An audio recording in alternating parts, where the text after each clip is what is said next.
Okay, well, thank you everybody for coming in. Um, we are going to start. Can people see my screen? Yes. Okay, that's great. Thank you. So with me today, Craig Gibson, one of my co-founder of Prismo Metals, and Gord Alcorn, who's president. So we're obviously everybody's familiar that's here is familiar with Prismo, so it's meant to be a quick update on our new projects, Silver King and Ripsey. I've spoken to all of you individually, so you've had some basic understanding, but I think it'd be great for Craig to take you through the new projects. So everybody knows we've got four projects: Palos Verdes, Mexico, surrounded by Vizsla, our partner and largest shareholder of Prismo, and this is an area that's really key to them for exploration. So we're going to wait for them to move up to the northeast of the Panuco district, and hopefully by the time they get there, they'll buy that asset from us, which is the end gold. And Hot Brecha, large copper project in Arizona, which requires a fair amount of money to be drilled because it's deep seated, and we're investing our time in trying to get a major to help us move the project along. People have been on property, others will be on property later on this year. We will see. But as my friend Mario was saying, if the money's there and we can drill it, that's certainly in the cards. So very quickly, here is a map of a region of Arizona. So it's about 40K width with about 50, 60K north-south. And on the left side, you'll see the town of Superior. Superior is 55-minute drive from Phoenix International Airport. It's like highway, boom. And then you leave the highway as you get to Superior. And you see Silver King mine just outside the town of Superior. If you go down to the bottom of the map, you'll see Ripsey mine on the west side and Hot Brecha on the east side. So that's all very close to each other, which allows us to run more than one project at a time if and when we get to that stage. Couple things to note. You see some wider colors in there. These are open pit copper mines. And this is the Arizona Copper Belt. Big producers over there, Ray Mine and around Miami Globe, lots of big mines, and a little bit further out to the east is Moranci. So these are giant open pit, and you can also see just to the east of Superior, Resolution. Resolution is a very special place. It's the largest unmined copper deposit in the world. It's 1.5 billion tons at 1.56% copper. And it's relevant because it's so close to us. We're 3 kilometers away, and we're completely surrounded by Resolution Copper, which is a joint venture between BHP and Rio Tinto. So it's close, making it relevant, but Craig will explain that it's also relevant from a geological standpoint, which is more meaningful than just being close. Silver King is a well-known mine. It's been documented. They've written books on it. They have videos and all sorts of things. It's an old producer, produced 6 million ounces. Tremendous head grade, 61 ounces per ton when they started out. Went back to 21 ounces per ton, which still is super high grade. And it operated in the late 1800s and early 1900s. Nothing's been done there since 1928. There's been no exploration. There's probably only 2 drill holes on the entire property. You can see at the time on the picture, it was actually a town that was there, and and they would move the ore on horses and buggies to get processed 20 kilometers down the road. And we were able to option this and be the first one in almost 100 years to go in and do some actual exploration. And you might say, well, how come Prismo was able to option like what I call the hole in the donut being resolution and us being the hole inside, is that it was the property is owned by the Dean family. It's a local family of ranchers and miners, and they did get all sorts of offers over the years. They've owned it since the 90s, and the family members could never get along and make a decision on what to do with the mine. And it's more recently when the number of family members has reduced as people have aged and passed away that Craig Gibson, who's here, was able to make that deal. Um, and Craig being a local guy too from Tucson. So this is where I turn it over to Craig. So over to you, sir. Okay, thank you, Elaine. This map or figure here shows what Elaine was referring to previously. The figure on the lower right shows the land position at Silver King with our concessions there in orange and pretty much completely surrounded by Resolution copper land position. And the other figure there, or the other photo, shows what Elaine was alluding to, the geology, maybe getting a little ahead of ourselves, but it's a great image. You can see the figure looking slightly southeast with the Silver King concessions in the foreground and the Resolution main shaft area in the background. And that plateau area, that flat plateau there is basically post-mineral volcanic rocks that covers the Resolution deposit. And it's that cliff former above the Silver King, and it wraps around, getting thicker as you go out to the south. And Resolution is overlain by about 800 meters of these volcanic rocks, and then another 400 meters of basically coeval or volcanic rocks that's roughly the same age as the deposit.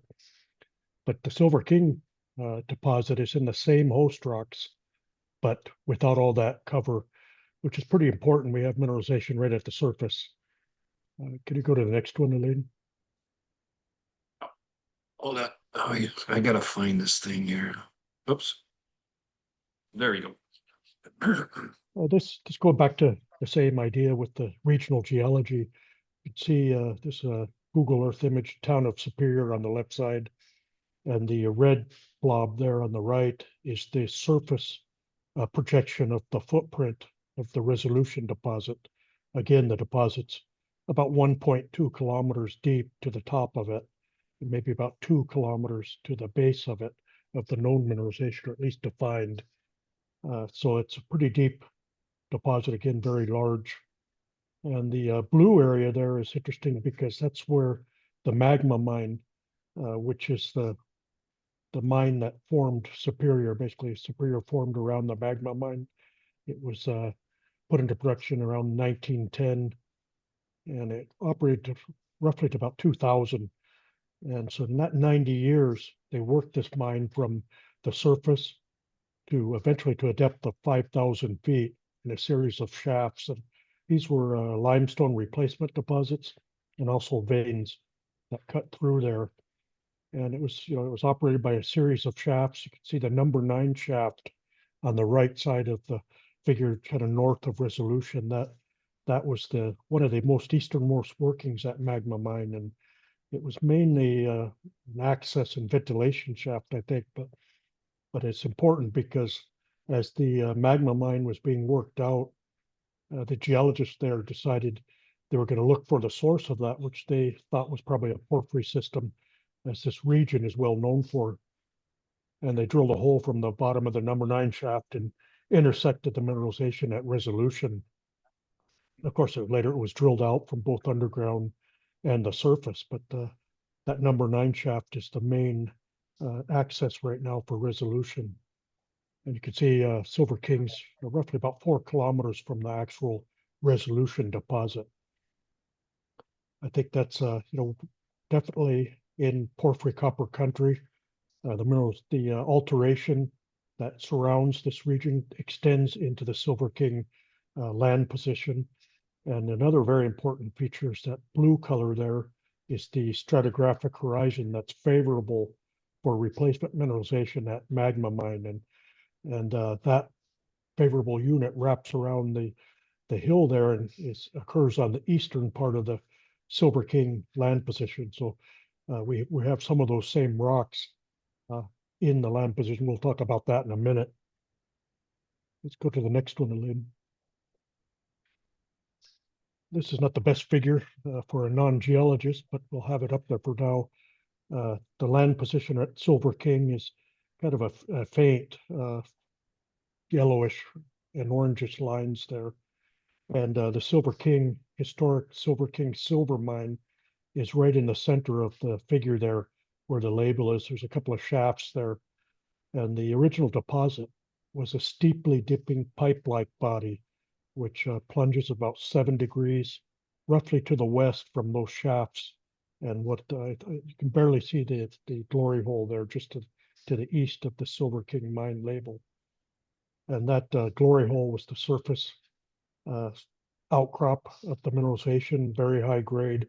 Was worked originally at the surface to about 70 feet, and then the shafts were put in, and it was eventually worked to about 1,000 feet. And we, as Elaine alluded to, when we got in there, we just had the Silver King mine, the historic silver deposit as a target. So we immediately began a geologic program over the existing land position there to look for other mineralization.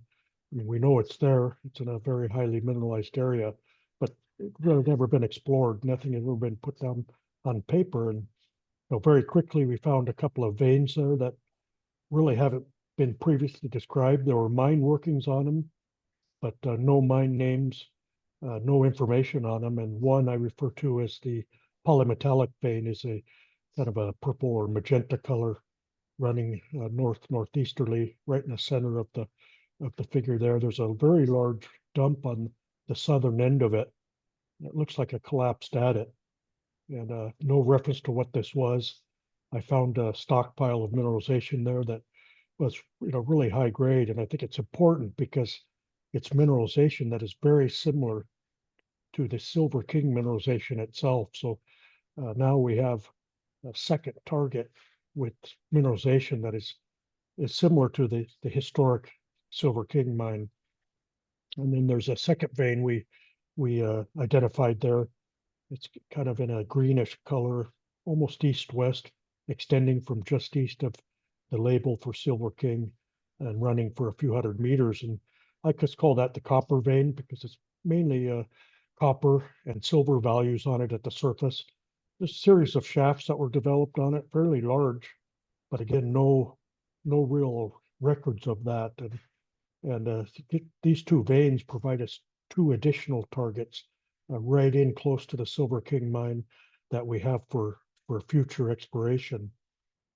And then a fourth target we've developed on the project, as I was mentioning previously, that stratigraphic horizon that wraps around the hill and comes into the eastern portion of the land position has is mineralized on the Silver King land position there. And you'll see a dashed red line kind of identifying a series of small prospects along that horizon. And there where it says black diamond, there's a large body of hematitic replacement mineralization, very similar to the original outcrops at the Magma mine, based on records, and pretty good copper values in that.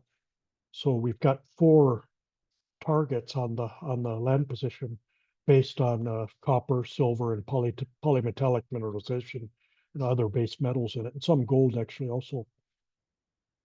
And there's Might, another late. I might want to say a few words here, Craig, if you don't mind. Okay. So going back to the time when we optioned the Silver King and Ripsey from the same owners at the same time, one of the things that I was saying to Craig and Steve Robertson and the other technical people was are we hopefully not, hopefully we're not optioning a mine that's been mined out. And Craig and Steve made compelling arguments for the fact that not only the mine itself had not been mined out, but it is such a fertile geological ground that gave rise to deposits like Resolution, the Magma Mine, everything around Globe and Miami, just up the road. They said there's going to be exploration targets there, and I personally have been really, really pleased with the work that 2 months of work that Craig and his team did on the ground at Silver King, identifying these exploration targets. And it's what's really interesting to me is that they're so different in nature. So you'll see in a minute here what the next plan for exploration is, and that we're going to focus on Silver King. We think big portions of that mine have not been even touched, of that deposit have not been touched.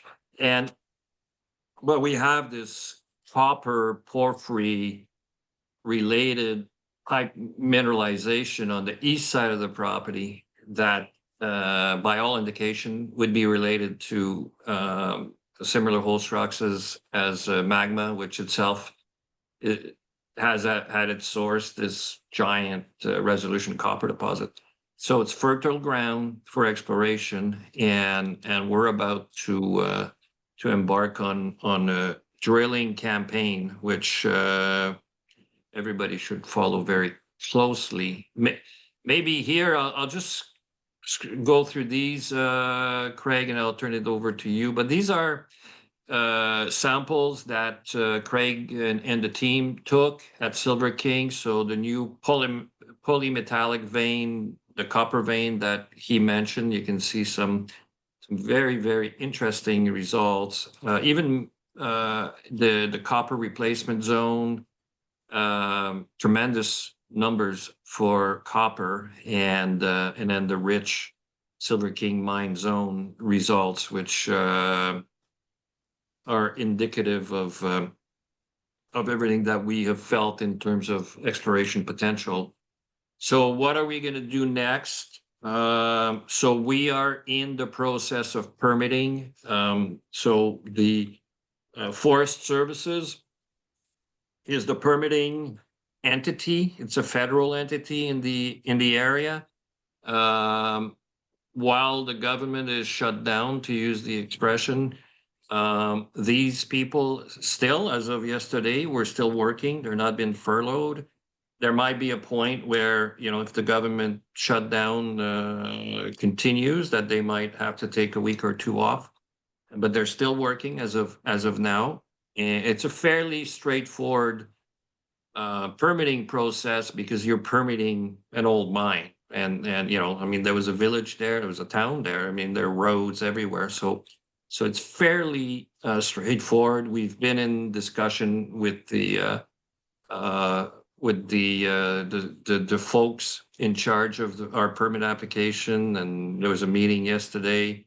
We're going back and forth. It's a little bit like vetting a prospectus, right? So you make your application, and then they have questions, recommendations, and so we're in that phase. Could it be that we'll have it this month? We could. Could it be that it'll be delayed by a few weeks because of the government shutdown? It could be, yes, but it's imminent. So I'd like to turn it back over to you, Craig, and explain what your plan is for the next phase of exploration. Yes, this is this figure here.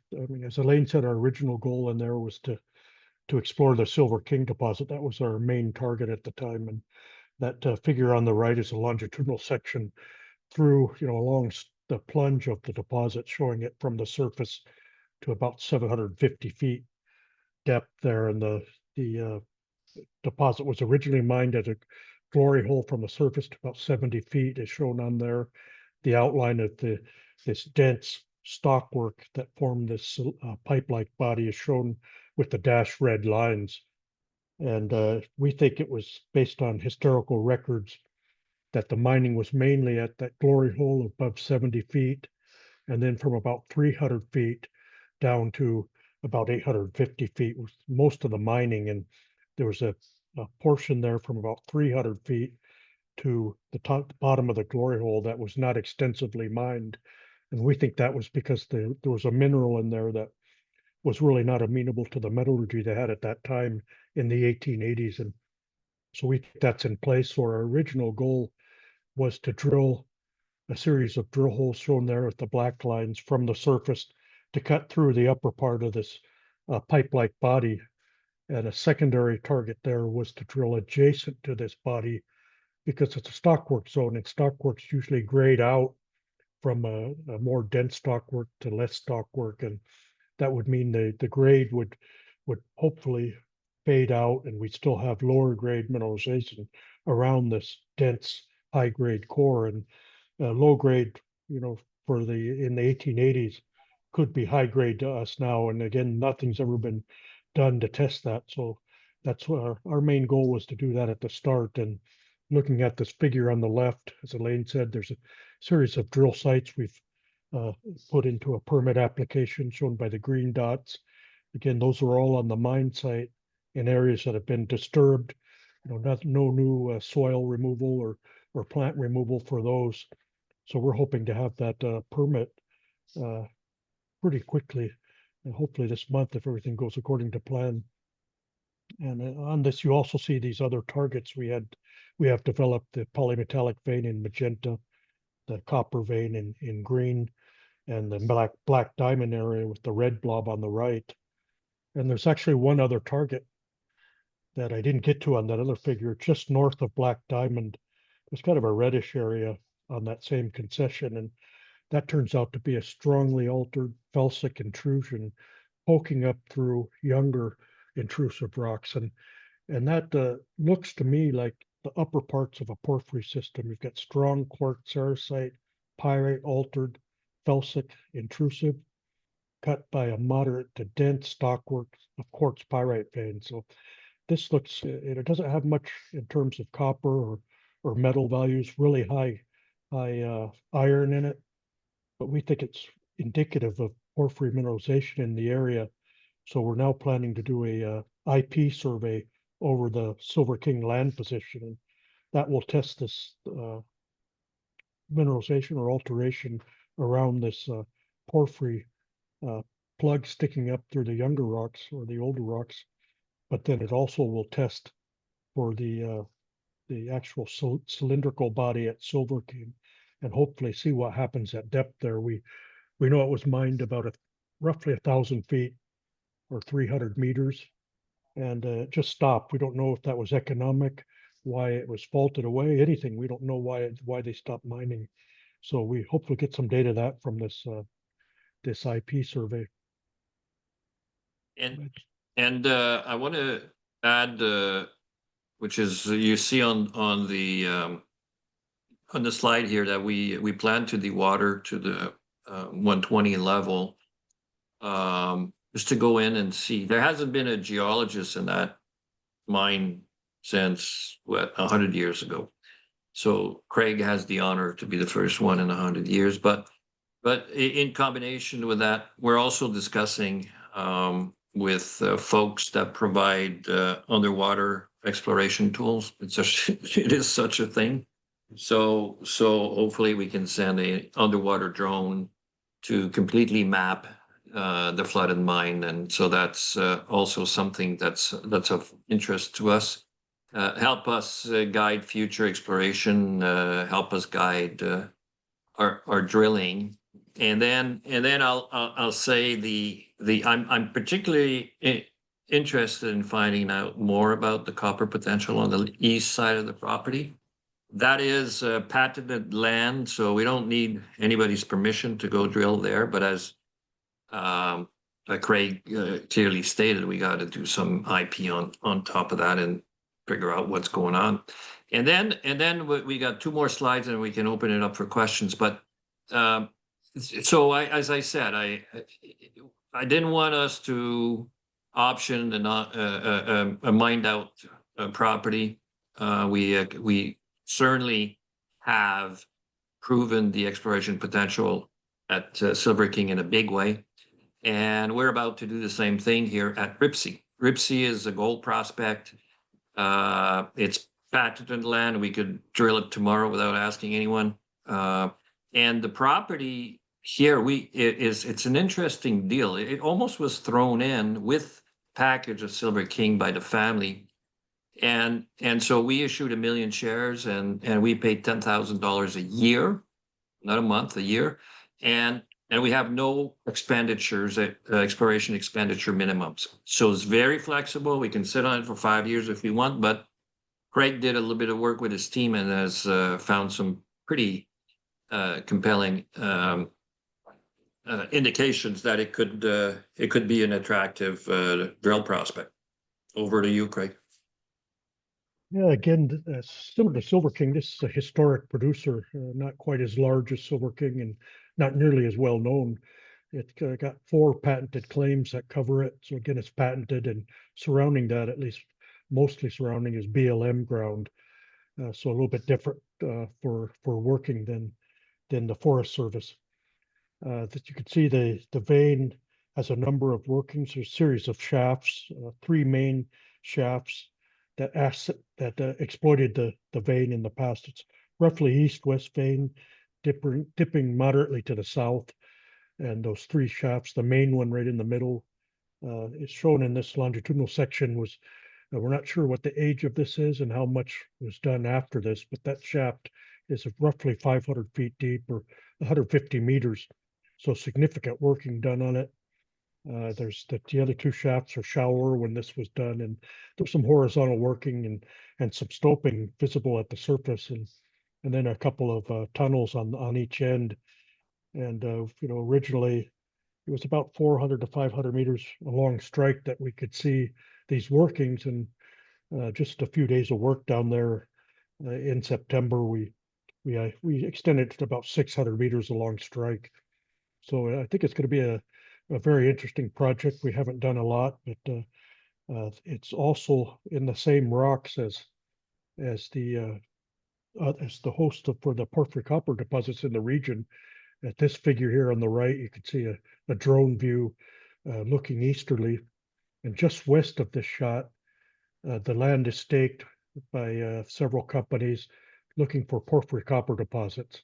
It's a number of holes done by the majors in the 70s there. And we think this vein system is probably related to a porphyry copper deposit. The historic production was largely copper, gold, silver, with some lead and zinc. And we have some samples in the lab. We should have results on those, I think, later this week, and probably have published those next week. Okay, well, thank you. So we'll wrap up. Before we do, Gord, I don't know if you want to say a few words. Gord joined the company 3 months ago, I believe. I've known Gord for a long, long time. He started his career as at the Alberta Stock Exchange in surveillance of all places. And he's got some good experience in junior exploration. So a few words and then I'll wrap it up. Go ahead, Gordon. Sure. Thank you. Yeah, just I do come in from the sort of originally the regulatory side and then the capital markets, but I've worked on a handful of mining projects in South America, in the Yukon, in Peru as well, and I think some of the unique traits of our opportunity here is the pre-existing mine um, in a world-class district, as Alan mentioned, the Arizona Copper Porphyry Belt, and yeah, and very quickly we've been able to establish these prospective mineralization zones. So I think we're on the right path here to move this project forward in a relatively quickly fashion and generate some value. So Great. Thank you. Okay, quick wrap up from me. So I like to go through these milestones, right? So I come from the capital market side. Everybody knows that. So what are you guys going to do to create value, i.e. to move the stock? So there's a partial list of it. So over limit asset results, I guess I got to update that slide. That was last week, and we did that, and the market really liked what it saw. We have 26 samples in the lab, some from Silver King, some from Ripsy. Ripsy, there are so many over limits that it just wouldn't make any sense to put out the results as they are. So we're waiting for final numbers, and as Craig said, as soon as we get that, we'll put it out. The drill permit is imminent. Hopefully the government shutdown doesn't affect things, which is a possibility, but we do know that the government can be shut down for months. So that's if it happens, it'll be a few weeks, which in terms of our world, our collective world, is not a long time. Drilling at Silver King, so 2,000 meters in 2 phases. The first phase of 1,000 remains, has not changed, which is the schematic cross section that Craig talked about at the top of the mine. And then near the mine and we certainly want to drill the polymetallic vein in the copper area. I don't know which one's going to come first, but certainly the IP study, which should be, hopefully we get people, that the team, they've been paid, the agreement's been signed, so hopefully they can be on the ground the next 2 weeks, and take a couple weeks to do their work. So that's right around the corner. And then this dewatering, better understanding of what's in the mine, possible bulk sample.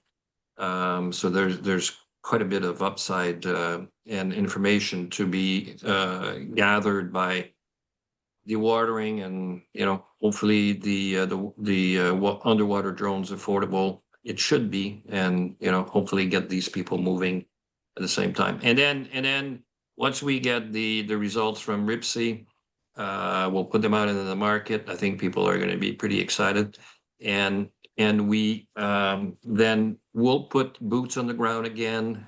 Craig and his team want to learn more about the potential. It's encouraging what we see, but so we're not there yet. So hopefully do some further work on the surface at Ripsy. So that concludes what we had to say.